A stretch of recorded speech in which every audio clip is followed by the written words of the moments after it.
Um, so about the pregnancy, as a woman, there's this to know I was pregnant. I did the test myself. I'm not gonna lie.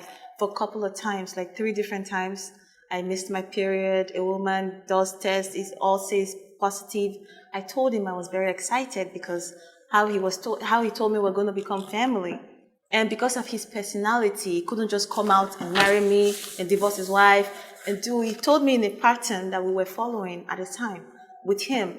We had our own life. So yes, and when I was bleeding, that was when I got a test of a 2.5 months pregnant being flushed out. They had to professionally flush it out after I was bleeding. So yeah, I had the test after I lost the baby. Yes, in Canada, I had a test. Well, the whole thing happened. Trips, sex, money, pregnancy all happened.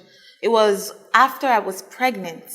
He now invited me to Nigeria, thinking he was relocating me for, as he said, to get me a house, make me comfortable. Me and him were going to keep doing what we're doing so long nobody knows. I don't tell people. He invited me here. Then at the hotel, when he came to meet me, a hotel here in Nigeria, Lagos here, close to an airport hotel, I think is that, I don't know the name of the hotel, but I can describe it well. It's a new hotel. This is an airport hotel. Then there's a gas station here. Then there's a road, and there's a new hotel on your right. So it's very close to an airport hotel.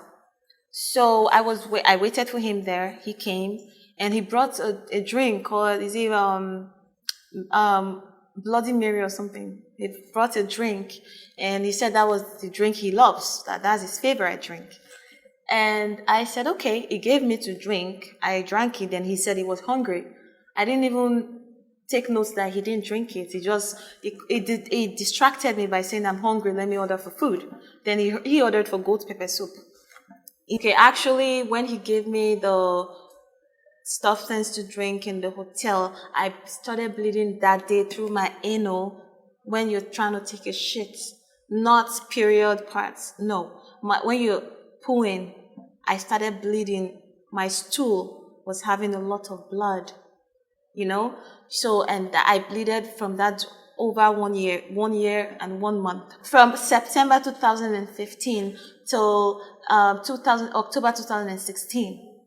I was stooling blood, not periods. No, it started from that day we were at the hotel until, because it goes here and there. I've been to the hospital. They've given me all kinds of treatments. But I remember where he started from. I remember how it started. How a lot was it. That's not supposed to be normal. Even if you had dysentery, you're not supposed to fill the whole toilet with blood. It was more than just a little. Even the doctors in Canada, they were like, usually when people come to them, it's just a little shit. Maybe their ass got torn when they were trying to shit, or they had a pile or something. I didn't have pile. I went through tests. They put something inside of me. I had no pile, but the blood was a lot. So they were just giving me treatment. That's all they could do. And he was trying to contact me when I got to Canada, December 2015 up till last year, October. He was trying to contact me on the phone. Even I came to Nigeria last year, September 2016, to make my first video, Girlfriend. You can go online and watch it at Diva Music. I believed he sent someone to collect my laptop from me. As soon as I landed Lagos, before I got to my hotel in the airport, someone took my laptop and he knew I was coming because he was still contacting me. So, yes. And about the baby, losing the baby, I think it was from what I drank from that thing that spoiled the baby. And when I started bleeding, I went to the hospital and they flushed it like a normal way. And that ended. I didn't bleed like after that normal way. But just the stooling that lasted from last year, 2015 September to last year, 2016 October. I didn't like that he's really arrogant. Like how he talks about his pastors, because he's like the apostle that found the church, because he calls me all the time. Whenever he's in a meeting, he will tell me to send him my private parts. that he wants to get out of here, that these stupid pastors won't even go. He will go to the toilet and call me. He said, I will say, call me on FaceTime. He said, no, that his pastors are in the, he's just in the toilet, and I will hear echo, like in the toilet. Even in his house, he calls me in the toilet all the time. So he says, he insults his pastors. Even the girl that gave me his number, he told me how he was the one that gave them one. He said, our husband doesn't even have 1 naira to marry that girl. I gave them 1 million naira. He downgraded my friend to me like this. Everybody talks down on everybody. That was very rude for a man of God. That was really rude. And with me, I used to tell him then that I want to be a musician. I want to sing. He tells me you can't sing. He runs people down like, who are you? He just runs you down. And I hated that about him a lot.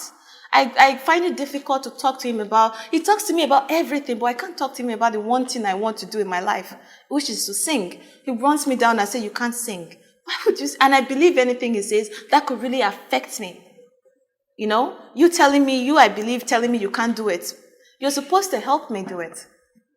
So I really hate that he talks down on everybody, like everyone is shit to him.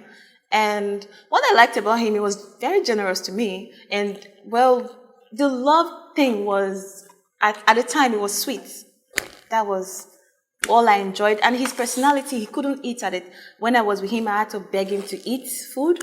Like he was always given drip at his house that he couldn't eat. I mean, you are a man of God. God is supposed to be your ultimate and give you everything. You're not supposed to run out of appetite. It's only evil people that are running here and there that does that, manipulating people that can't eat. They are worried, you know. So, yeah, he can't eat and I have to beg him to eat. That was like the job apart from Skyping nude and sexual stuff, that was like the only job I did for him in distance when I was not with him. On the phone, I have to beg him to eat. Please eat. Then he tells me, I love you. You know, that was how he just talks down on everybody. I would say he's a very spiritual person.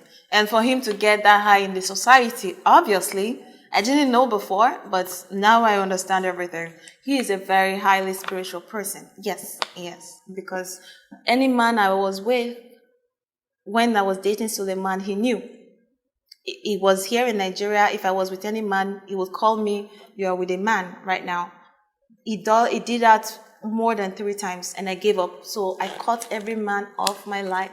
At the time, I wasn't talking to that guy. I had to cut him off. Because this man knows, even when he's not there. There was a time I was naked with another man and he called me. I had to drive the guy out of my house naked because I was scared, like maybe he was here. Or maybe this guy said something to someone just before he came here. So I said, you have to leave. Your man's up with you for trouble. Oh yeah, get out. Because I was thinking, how is he in the house? I was shaking. After he said, there is a man there. There is a man there. I said, no, daddy, I was shaking. I had to drive this guy and I ran to the living room. He said, okay, I'm calling you on Skype right now. He called me on Skype. He saw me naked. What are you doing? And I was panting because I was scared. He knew I was scared. He had to calm me down. And I said, relax. Okay, calm down. He was not calming me down, you know. I am really hot right now. First of all, he's shaved clean. All the time. I met him even on Skype. He's shaved clean. I never saw hair on his body. And he liked to finish up through the back, like I said before. Not normal way, but just lying on my front. So he's on the back. But normal way, sexual way. Nothing more than that. So he likes all the time. He makes me turn around when he wants to pull off, like when he wants to finish. I wouldn't know where exactly the money, if it was tight or he tricked them to drop it as a gift. I don't know where he got it from, but that was all he required. He acquired from that program. So we were in the room together. Then someone knocked at the door. He said I should go to the side. He went to the door and got something from them and came to the table and said, this is all I had from this program. Here it is. Take it. So that just blew my head rocket sky. I'm like, wow.